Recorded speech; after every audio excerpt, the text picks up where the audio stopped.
ನಮಸ್ಕಾರ ಗೆಳೆಯರೆ, ನಾವು ಇವತ್ತು ಸಾಮಾನ್ಯ ಜ್ಞಾನದ ಪ್ರಮುಖ ಪ್ರಶ್ನೋತ್ತರ ಬಗ್ಗೆ ಚರ್ಚಿಸುತ್ತಿದ್ದೇವೆ. ಈ ಪ್ರಶ್ನೆಗಳ ಉತ್ತರ ನಿಮಗೆ ಗೊತ್ತಿದ್ದರೆ ಕಮೆಂಟ್ ಮಾಡಿ ತಿಳಿಸಿ ಮತ್ತು ವಿಡಿಯೋವನ್ನು ಕೊನೆವರೆಗೆ ನೋಡಿ. ಪ್ರಶ್ನೆ: ಯಾವ ಹಕ್ಕಿ ತನ್ನದೇ ಗೂಡು ಕಟ್ಟಿಕೊಳ್ಳುವುದಿಲ್ಲ? ಆಪ್ಷನ್ ಎ ಪಾರಿವಾಳ, ಬಿ ಗೂಬೆ, ಸಿ ನವಿಲು, ಡಿ ಕೋಗಿಲೆ.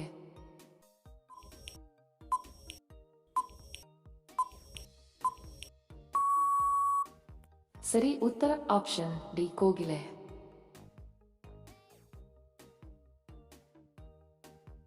ಪ್ರಶ್ನೆ: ಐತಿಹಾಸಿಕ ತಾಣವಾದ ಹಳೇಬೀಡು ಕರ್ನಾಟಕದ ಯಾವ ಜಿಲ್ಲೆಯಲ್ಲಿದೆ? Option A Vijayapura, B Hassan, C Mandya, D Davanagere.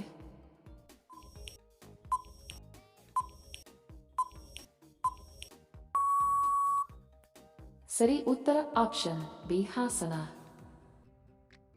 Video ಕೊನೆವರೆಗೂ ನೋಡಿದ್ದಕ್ಕೆ ತಮ್ಮೆಲ್ಲರಿಗೂ ಧನ್ಯವಾದಗಳು. ಮತ್ತೆ ಭೇಟಿ ಆಗೋಣ ಇಂಟ್ರೆಸ್ಟಿಂಗ್ ವಿಡಿಯೋದೊಂದಿಗೆ. ಅಲ್ಲಿಯವರೆಗೆ ನಮಸ್ಕಾರಗಳು. ಜೈ ಹಿಂದ್.